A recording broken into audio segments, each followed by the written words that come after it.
So I am joined with Adam Argyle, who is an incredible writer. You have written for the likes of James Arthur, Dua Lipa, Mel C, Ollie Murs. Any other big ones you want to drop in? Can't think of anyone. You? Me! I was going to say more importantly, obviously. But we have written Invisible together and Amsterdam. So right now, Amsterdam is going to be released in 3 weeks. Woohoo! But people don't know that yet, and obviously when this goes out, people will have heard it. So right now it's like the unknown, and I'm very, very excited to release it. But Invisible obviously is out there and it's gone down so well. We wrote Invisible with Lauren Aquilina. Yeah. I know you've written so much stuff together now. I love Lauren. I mean, the first time I ever worked with her was with you. Yeah. Invisible. And that whole dynamic worked really well with us three. Mm-hmm. And just as a songwriter, I like listening to and therefore writing stuff that means something to somebody. Yeah. And she's great for that. You know, there's some songwriters that are more sort of like hit driven. Yeah. In a kind of like, it doesn't really matter what we're saying as long as it sounds like a hit. Whereas I feel like her focus is, I would love it to be a hit, but I'd rather it mean something first. Yes, and I feel like I get that vibe from both of you, which obviously is a really important thing for me as well. I only want to talk about very personal stuff to me and sort of put my emotions into the song rather than it just being like a general pop hit, like you said. But I said to Lauren, like, my favourite pairing of writers is you two. Like, I had such a stunning session on that day, and just like the way that the song turned out, I love everything it stands for, and I believe in it, and I'm so proud that it was my first single. Amazing. So, I mean, I feel the same about it as well. I mean, you know, when you have different songs out, there's certain songs that you feel just really happy that they're out, because, you know, I mean, even as an artist, you write so many songs that kind of don't make the cut. Yeah. As a songwriter, it's even more because you're not in control of anything. Yes. So to have a song that you feel really proud of, and for that song to come out, is really rare. Yeah. So we've obviously got 2 songs on my EP, which is coming out. So that'll be out this summer. We've only written 5 songs together, so to have 2 cut, it's a good strike rate. I like it. But yeah, I feel like you are probably one of, or if not the most, like, a writer that will get the most emotional lyrics out of me. And I don't know how you do it, but I just feel like when I'm in a room with you, I just feel very free to talk about anything, and you can turn something that's quite dark or sad for me or upsetting into something very, very beautiful.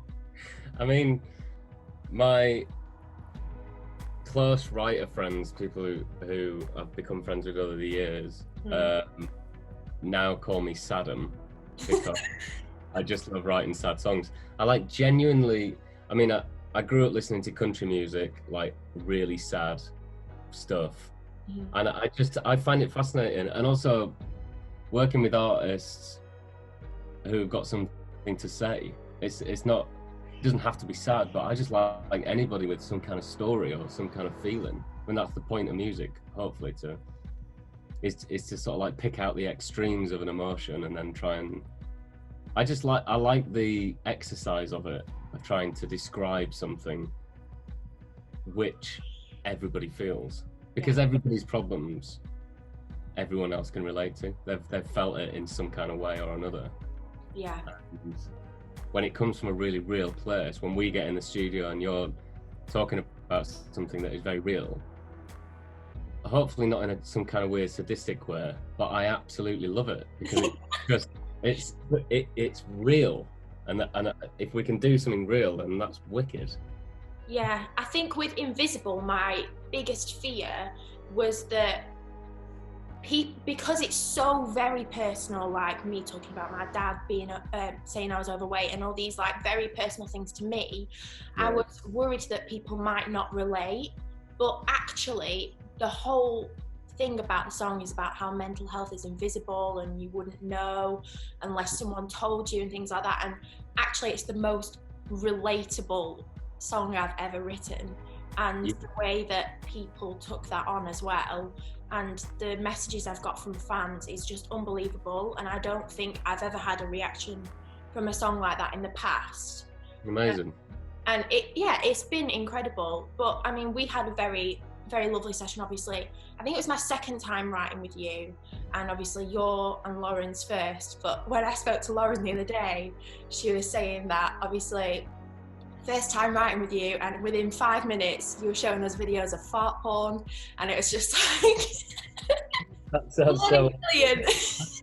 Because somebody had sent me it and I was disgusted by it. It wasn't because I was looking up fart porn. It's brilliant though, and I said to her, I was like, yeah, but the thing is, when you know Adam, you're like, yeah, that's Adam. That's just a sense of humour. It's brilliant. We wouldn't change you. Because I've got a few. Oh, no. Go on, get them out. So obviously with Invisible, we wrote it very much based around the lyrics, and Lauren was saying the other day that we wrote it on one note on the piano. We just press and held. Yeah. Oh yeah. And just wrote the whole song like that, and we recorded it on my iPhone, and it lived like that for a while. And then I came up to your studio in Northampton, and we sat together, and then Lauren came up, and it was a tricky one, right? Yeah. Because it was, for me as well, and I know it was for you, about making sure that production didn't overtake what the lyrics meant, and just making it this really euphoric moment of like a burst of emotions is the way that I describe it, like especially at the end. And I think what we created as the demo ended up very similar to what Elias did when he produced it in the end. Yeah, he did a great job, and it was tough at the beginning because we wrote it to like one drony note. Yeah. It was just all about the lyric. I mean, so in some ways it made the production really easy because all the dynamics of the song were already there with melody and everything you were singing. But it did feel like everything we added just took away from something as opposed to added anything. Yeah. It's like everything was, it wasn't just like throwing stuff on it. It was every single thing had to be deliberate. Because otherwise it was just a waste of space. Yeah, and it was so well thought out, and obviously for a demo as well. And I feel like I'm doing it a disjustice by calling it a demo, because it was so much more than that. And obviously you spent so many hours, and I was a pain in the arse because I just knew that this song had so much potential, and I wanted it to sound like a finished production at demo stage. And I did as well. I mean, the thing is, there's nothing pain in the arsey about wanting something to be great. Yeah. Like, as long as the focus is the song, which it always was, then nobody can take anything personal, and nobody ever asks how long it takes to write a song or to get a song right. They only know if it's right or not. Yeah. And so after a while, it just becomes a waste of time if you give up on it. You just have to see it and go with it.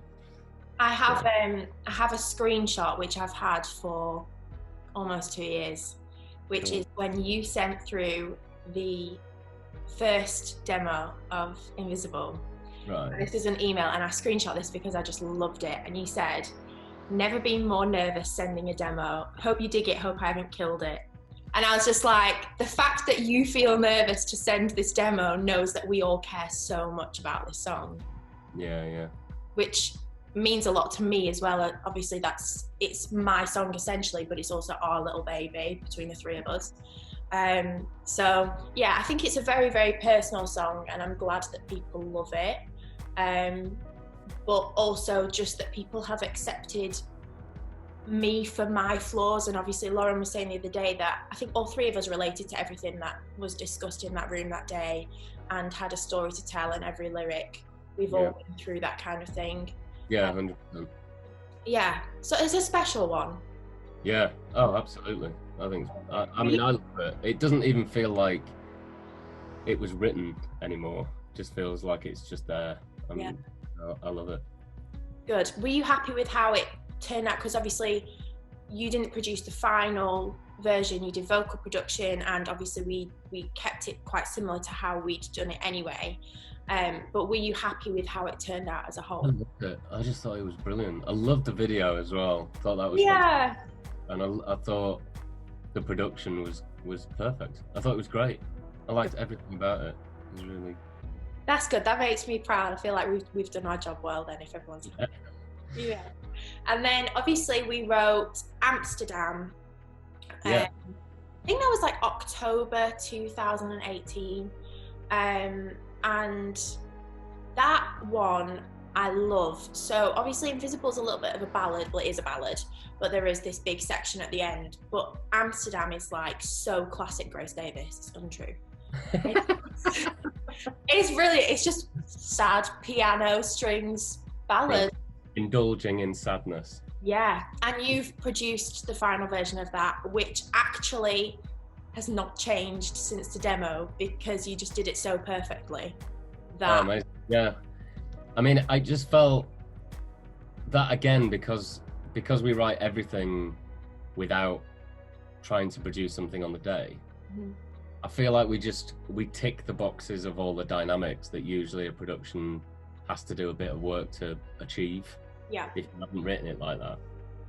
And so that just felt really natural to me, because you could have gone in lots of different directions, but I just felt like the song was the song, and you just needed to sort of pad it up as opposed to make it a thing. I don't know. Yeah.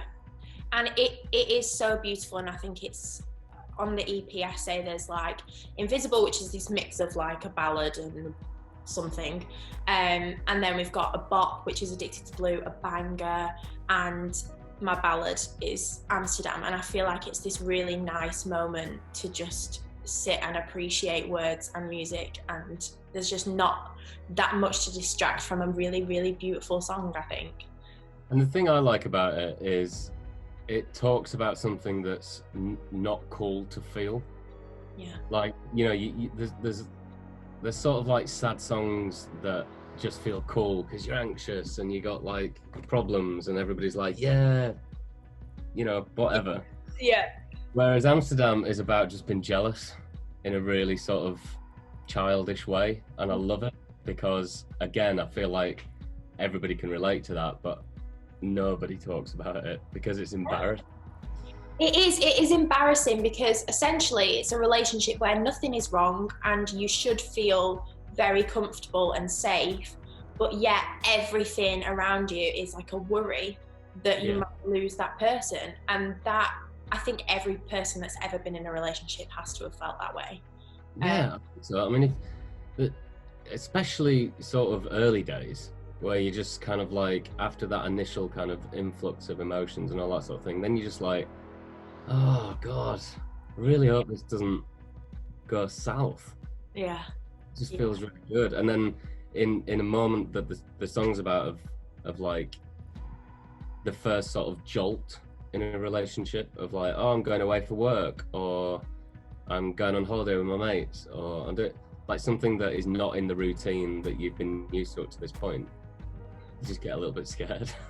For sure. But I think one of my favourite parts about the song is just that it is so country, and I think you can hear the country influences in the songwriting, the way that it's kind of like Jolene in a sense. Yeah. Like Amsterdam could be a city, it could be a person, it could be anything, that it's just a metaphor of something that's going to take that person away from you. Yeah. And I think it's really beautiful because that's what makes it relatable. It's not one specific thing. It's just like, could be anything. Yeah. Take it as you want to take it. But yeah, I freaking love it. Yeah, me too. I loved it when we were writing it. I really love that tune. Yeah. The melodies are great. Yeah. Both done in Warner Studios. Yes. In the same building. Different studios though. Yes. Yeah, me and Lauren were saying this about Invisible was just in this like old just like, it was like an office really. It was a computer and a tiny little MIDI keyboard, and we had nothing. Vibeless place to Yeah, write ever. very vibeless. Yeah. And Amsterdam was done in the new Warner writing rooms, which are pretty stunning. Amazing. Yeah, we had a gorgeous piano. I think I still got some footage of you coming up with the on the piano, which, I mean, I tried to take as many videos and voice notes, and like digging out voice notes is my favourite thing because you can just hear us all coming up with words. It's mad, isn't it? When you listen to a note of a song that exists and you've been so used to it being there for so long, and you listen to those first voice recordings and they're always sort of slightly different in some way, and you're kind of like, oh my god, the places it could have gone lyric wise. Or for sure. I mean, me and Lauren were talking about, because you came up with Invisible, the title, and you'd gone outside the room, come back in, and you're like, guys, I've got it. Oh god. You're literally like, Invisible. And me and Lauren just looked at each other and were like, It was such a moment, and you explained it, and it was like, do you know what, that makes so much sense, but it was just the way you came in, you're like, Invisible. I would like always have it in my brain, it's so funny. But I think with Amsterdam as well, that was a day where I'd been writing like solidly for a year, and I'd run out of inspiration, and I was like, all I do is write songs every day. I don't have anything going on in my life. And the question was asked, I think it was Patrick that we wrote with, that asked the question like, well, what's going on? And I was like, well, I FaceTimed my boyfriend, he's in Amsterdam at the moment. And you're like, Amsterdam, that's your title. I mean, I remember him doing, I think it was him that did the da da da da da. Was it him that came up with that melody? Damn You Amsterdam was Patrick came Damn up You with Amsterdam, and it was so weird. Yeah. Like when it was first said, like Damn You Amsterdam, I was just like, I've literally no idea what it means, but I love it just because I've never heard it. I just think it just sounds cool. It's yeah. We had a lovely session. So Patrick Jean came from Stockholm in Sweden, and that was our first time working together. It was the first time I'd met him. But I think that's one of the most special things about writing, which I guess people that aren't in the music industry will never understand, that you can just go into a room with people that you've never met before and say something so personal. Like, I've told writers stuff that I wouldn't tell my friends, I wouldn't tell my family. And it's just lovely that it's like a little circle of trust, and you can make something amazing out of people's deep, dark secrets. I think because it becomes so something which is so personal, because you're talking about things that are incredibly personal to yourself. The actual process is very impersonal, because it's all about the destination as opposed to feeling vulnerable or feeling stupid. I mean, inherently the process of writing a song is super embarrassing. I mean, you only have to like listen through all your voice notes of you. I mean, you go into a room full of strangers and go, I've got this sort of weird idea. And nobody laughs at you. Everybody like, you know, it's already weird. So saying personal stuff on top of that doesn't feel any weirder. No, it's so true. Sometimes it carries over to other friendship groups, and people think you've lost the plot. When you start going, you know, I had this weird feeling the other day, and I was like, what are you talking to me about this for? I don't know. Just thought I might be a song in it. Oh, it's so true. I mean, do you ever find yourself like having a chat with your non-music friends and like writing stuff down, or like I feel like I have conversations with people and I'll make a note of what they've said, and I'm like, I'm gonna use that. Yeah, I do. I think just writing songs is a bit of a muscle. I think every single person can write a song. It just feels like a big task when you've never done it. Yeah. But as soon as you start, I feel like it's a muscle, and then when you really, and you sort of go through periods of time of like having no inspiration, and it's usually just because you're not listening to anyone. Yeah. And then as soon as you go into those times where you're sort of conscious of needing ideas or or just naturally thinking about ideas more, you do tend to listen to people a lot more. And like, I sometimes find it a bit much, because I'm trying to empathize with people so much so that I can really get in the emotion and really get in the feeling. But sometimes, you know, you come out of sessions especially and you're just exhausted. You just kind of, you know, you don't know where to put your energy. And then again, with friends, it can be really like draining, because I feel like you're feeling it too much. And not because you're a great person and you feel other people's things, but because you're desperately trying to. Like, you really want to understand it and to make money from their hurt. It's so true. It's so true. I mean, when I first moved to London, I used to go out for dinner by myself and just listen to people's conversation. It's so sad. But I just used to listen to people's conversations and like write stuff down. I'll write a song about that tomorrow. Thank you very much. Yeah, I know. It's very difficult not to do it. Yeah, it is. But, and also the sort of stuff you find yourself writing down, like you then look back at your ideas. I just write everything on my phone, like ideas list. And I purposefully try not to explain an idea too much in the list in case it conjures up some other thing when I'm in the session at the time. And, you know, sometimes I'll look through it and it's like, quickly. What was I thinking when I did that? Like, it obviously meant something at the time where I was like, invisible. Honestly, the crap that I've written in my notes on my phone, if anyone ever went through it, it'd be like, what a weird shopping list. Like, honestly, it's so strange. The voice notes where I wake up in the middle of the night and I'm like, honestly, I mean, I've written some crap songs in my sleep, but at 4:30 in the morning when I woke up and recorded it, I thought it was brilliant. Well, a good game that we should definitely play next time we're in a room together when all this madness is over is voice note roulette, where you got to plug the phone into the main speakers really loud and then just like scroll through and stop at one and play it, and it's great. Super embarrassing. And most of mine, because they're melody ideas and I want the melody to fit somewhere on the beat in a certain place, most of my voice notes start with quiet beatboxing, like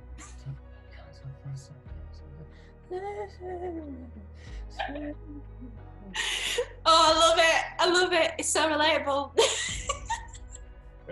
It's like mid-song you'll be like, ba-dum dunch. Oh! So stupid. We are weirdos writers, but we have a little connection by it, so at least we've got friends that do the same thing. It's definitely not weirder than most other jobs out there. Just you do feel like a bit of a plod sometimes, walking around singing weird things in your phone. Yeah, definitely. But thank you for chatting to me. It means a lot, and I know people are going to find this so interesting, and I do as well. But also, just I'm like such a fan of you as a writer, and I find you very, very inspiring. And I genuinely feel like I've written two of my best songs ever with you, which is why I'm releasing them. And I just love you, and I think you're amazing. Well, likewise, Grace. I mean, I've loved everything we've done, and look forward to doing more. Yes. When we're let out of our houses. Yeah, when we can escape. I'm just going to say, right, me and Adam are going to hide away for 2 weeks and write songs. Got it. Escape. Amazing. Thank you so much. All right, love you. See you later.